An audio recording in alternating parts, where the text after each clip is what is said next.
Ele não era rei, nem sacerdote, não era profeta, nem líder militar. Era apenas um homem comum, um levita entre muitos, um nome que poderia ter passado despercebido, se não fossem 3 meses que mudaram tudo.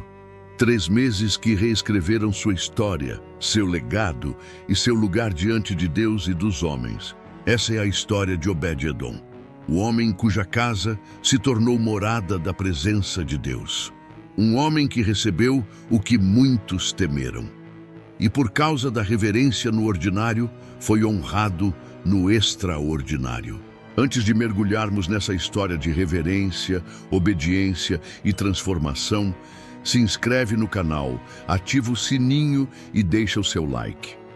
Isso ajuda esse conteúdo a alcançar mais pessoas que, assim como você, desejam viver debaixo da bênção e da presença do Altíssimo. Fica comigo até o fim, porque essa história pode te mostrar o que acontece quando Deus habita na sua casa, mesmo que por um curto tempo. Pode ser que a presença venha por um breve momento, mas o impacto dure por toda a eternidade. Tudo começa com a Arca da Aliança. A arca era o símbolo da presença de Deus entre o povo de Israel. Revestida de ouro, guardava as tábuas da lei, o maná e o cajado de Arão. Era mais que um objeto sagrado. Era um ponto de encontro entre o céu e a terra. A representação visível do Deus invisível. Após um período de descuido espiritual, a arca havia sido capturada pelos filisteus, e mesmo após ser devolvida de forma milagrosa, causando pragas entre os inimigos, ela permaneceu esquecida por anos em Kiriat Jearim. Era como se o povo tivesse se acostumado à ausência da presença. Mas Davi, agora rei, sentiu o peso dessa ausência e decidiu trazer a arca de volta para Jerusalém. Era mais do que um ato político ou simbólico. Era um chamado para reordenar as prioridades. Era tempo de restaurar a adoração, de colocar Deus no centro outra vez. Davi organizou uma grande comitiva. Cânticos, instrumentos, festa. Era um dia de celebração nacional. Mas, no meio do trajeto, algo deu errado. Quando os bois tropeçaram, um homem chamado Uzá, com boas intenções, mas sem entendimento, estendeu a mão para segurar a arca e caiu morto ali mesmo. Deus o feriu por tocar no que era santo. O medo tomou conta. A celebração virou luto. Davi ficou abalado, confuso, até mesmo irado, e decidiu: a arca não vai mais comigo para Jerusalém agora. Foi aí que alguém sugeriu: leva para a casa de Obed-Edom.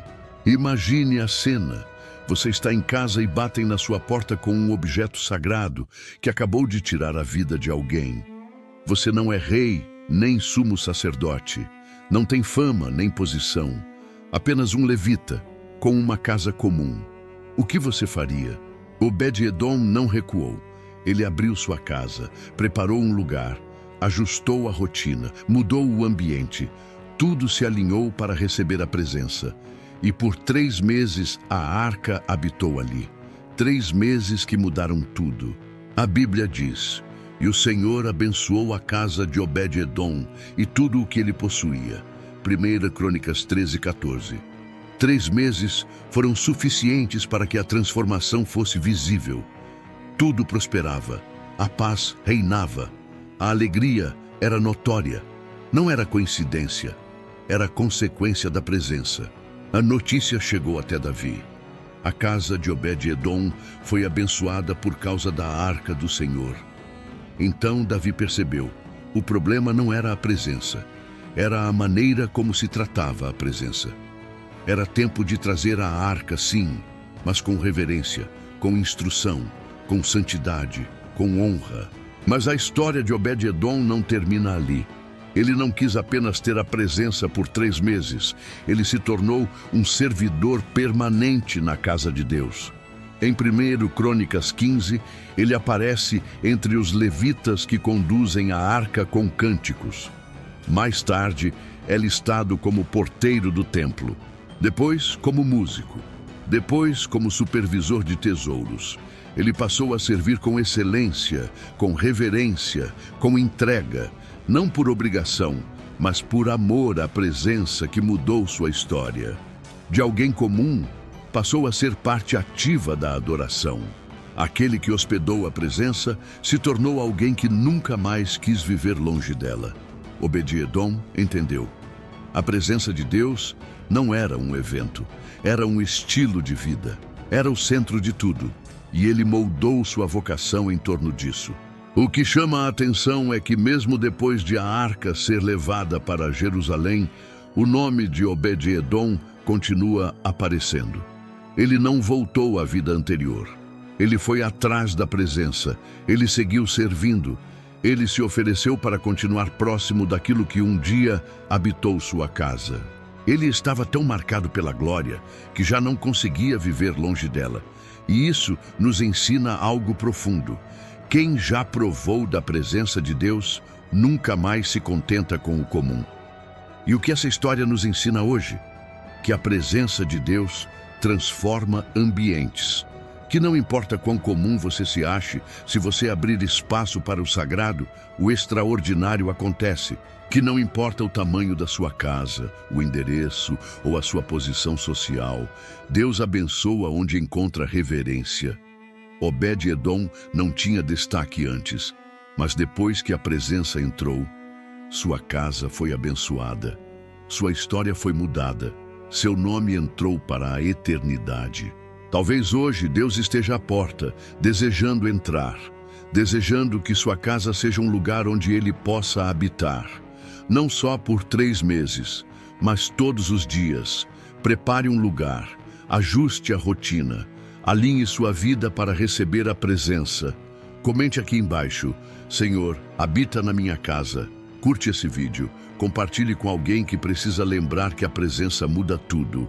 E se inscreva no canal, porque no próximo vídeo vamos falar de mais um personagem bíblico que poucas pessoas conhecem ou já ouviram falar. Vamos desvendar pessoas que não recebem tantos holofotes, mas foram fundamentais para o avanço do Evangelho.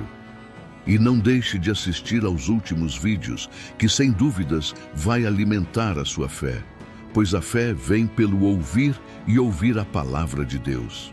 Um deles falamos de Mefibosete, a história do herdeiro aleijado que pensava estar esquecido, mas foi lembrado com honra e graça.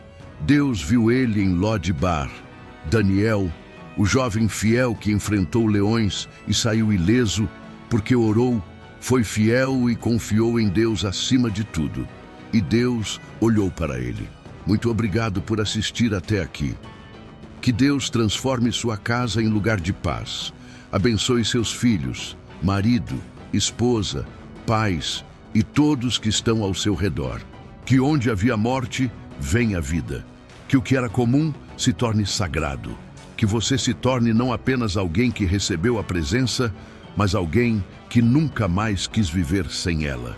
Fique com Deus. Até o próximo vídeo.